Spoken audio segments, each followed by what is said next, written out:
भारतीय जनता पक्षाने राज्यसभेची मला उमेदवारी घोषित केल्याबद्दल मी देशाचे पंतप्रधान श्री नरेंद्रजी मोदी, देशाचे गृहमंत्री अमित भाई शहा, त्याचबरोबर JP नड्डा जे भाजपाचे राष्ट्रीय अध्यक्ष आहेत, राज्याचे उपमुख्यमंत्री देवेंद्र फडणवीसजी आणि महाराष्ट्र भाजपाचे अध्यक्ष श्री बावनकुळे यांचे मनपूर्वक आभार मानतो की माझ्यासारख्या नवख्या म्हणणाऱ्या म्हणजे त्या पक्षामध्ये गेल्यानंतर ताबडतोब ही जबाबदारी माझ्यावर त्यांनी सोपवली.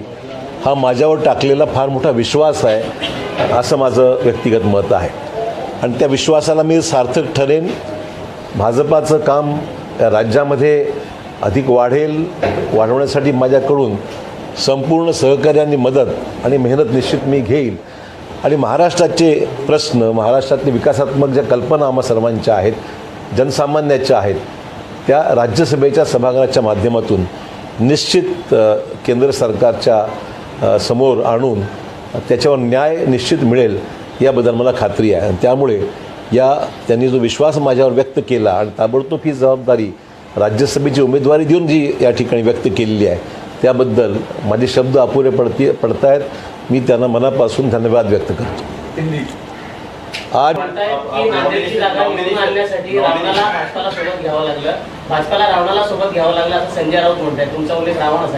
ठीक आहे, तर काही दिवस रावण म्हणतील, काही दिवसांनी राम म्हणतील, काय म्हणायचं ते म्हणू द्या.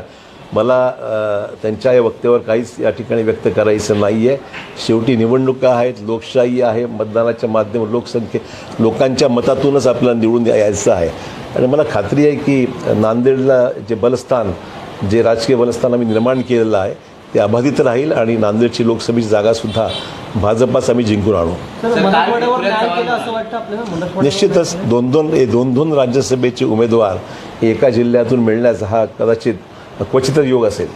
तर काल पृथ्वीराज चव्हाण की अशोक चव्हाणांना महाराष्ट्राच्या कॅबिनेटमध्ये राहायचं होतं, त्यांना राज्याच्या राजकारणामध्ये राहायची इच्छा होती, मात्र ती मागणी त्यांची मान्य झाली नाही, म्हणून त्यांना राज्यसभेवर जावं लागतं. नाही, म्हणून तर मी असं आहे, माझ्या मनात काय किंवा माझी मागणी काय हे त्यांना कसं कळालं हा संशोधनाचा विषय आहे. परंतु त्यांना मी शुभेच्छा देतो. मी गेल्यामुळे एक चव्हाण तरी आहेत महाराष्ट्रामध्ये. त्याला काल म्हणाले की अशोक चव्हाण कालपर्यंत आमच्या सोबत होते, मीटिंग्स अटेंड करत होते, सगळ्या गोष्टीमध्ये चर्चेसाठी ते होते. एका रात्री तसं काय झालं की त्यांना हे जावं? एका रात्रीचा विषय नाही आहे. मी शेवटपर्यंत काँग्रेसचं काम करत राहिलो आणि ज्या दिवशी निर्णय घेतला त्या दिवशीपासून मी तिथे गेलो नाही. Nothing wrong in that.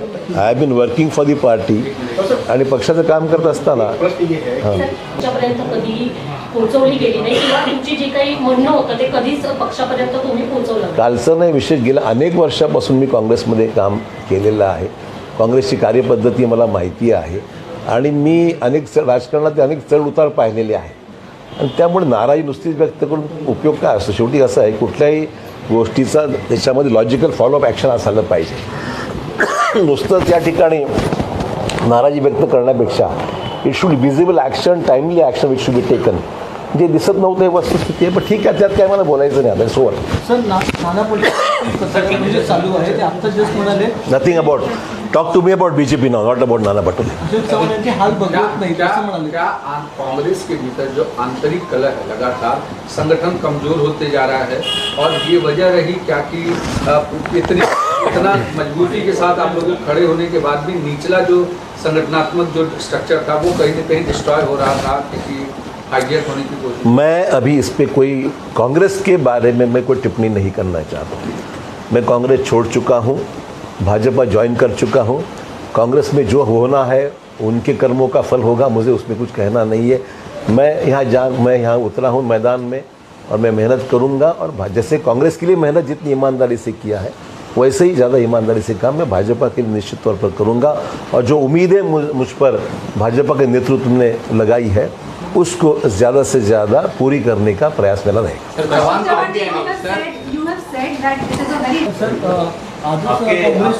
काँग्रेसचे जे आमदार आहेत हिरामण खोसकर ते असं म्हणाले की मी काही दिवस काँग्रेस सोडणार नाही, पण आमच्याकडे वरिष्ठांपर्यंत कितीही तक्रारी घेऊन गेलो तरी कोणी ऐकत नाही आणि त्याच्यामुळे आम्ही सगळे काँग्रेसचे खासदार 17 आमदार आहेत, आम्ही वैतागलोय अक्षरशः आमच्या पक्षश्रेष्ठीने.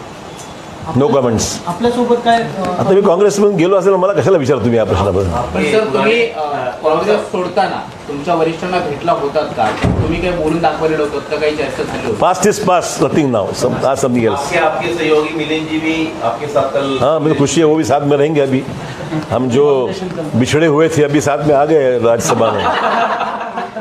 Thank you. सर मिलिंद देवरांना देखील तिकीट मिळाले राज्यसभेचे, काय वाटतं? मिलिंद देवरा एक जुने सहकारी आहेत. अनेक वर्षापासून त्यांचा परिचय माझा आहे. त्यांच्या वडिलांपासून माझी चांगले संबंध राहिलेले आहेत. त्याच्यामुळे त्यांचा परिचय आहेत आणि त्यामुळे मिलिंद देवरा, मी आणि बाकीचे भाजपचे जे सहकारी ज्यांना तिकीट मिळाले, गोपछेडे असतील, मेधा कुलकर्णी आहेत, त्या सगळ्यांचं मी मनपूर्वक अभिनंदन करतो की ही संधी निश्चित मिळते आहे आणि तिथे हंडोरे नाही दिलं आहे त्यामुळे सभागृहात त्यांची भेट होईल.